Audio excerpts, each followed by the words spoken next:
Hi guys, Marian here and welcome back to my channel. In today's video, I wanted to dive into a really important topic, and that is, what is Jewish law around abortion? What does Judaism say about abortion?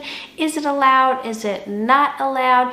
And how does that play into the Supreme Court overturning Roe v. Wade and our right and freedom of the expression of our religion? So of course, I know that this topic is one that people have such deeply held beliefs about, and what I really want to touch on is what the Jewish religion and Jewish law says about it. So Judaism is actually very clear from the Torah through the Mishnah and rabbis from our ancient times to today that abortion is permitted, and not just permitted but is required if the mother's life is in danger.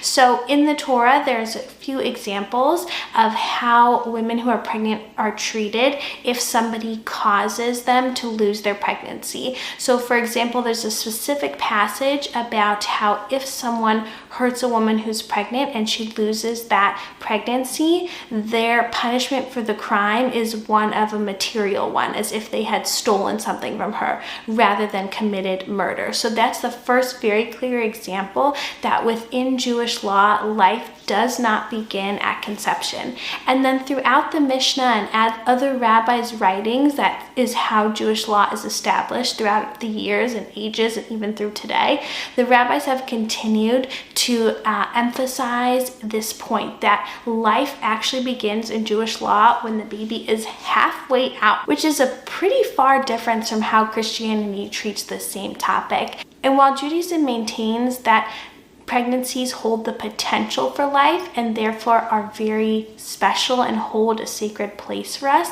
they do not infringe on the rights of the mother, and that the mother's life always comes first. This also is seen throughout rabbinic writings and how they speak. Amanda, I'm going to go out on a limb here and say that you were very pregnant. I am very pregnant. I am due tomorrow. Oh my goodness. And are you due to be induced, or are you going to wait and see? I'm going to wait and see. Okay. Yeah. Well, now tell me about what you have written on your stomach.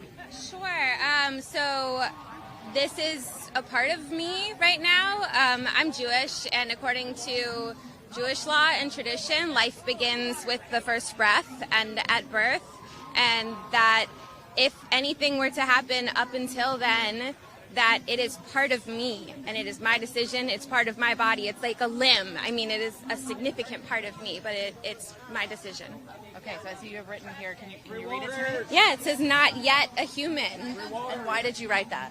Because everyone is talking about murder, and it's just, it's me. It's not somebody else yet. I have a child.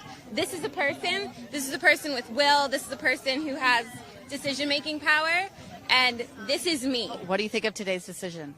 It's awful. I mean, it's horrible. I don't know, what parts this baby is going to have, but if he or she does not have the options that they need to make bodily choices around what they can do with their own life, I don't know how to protect them in the world.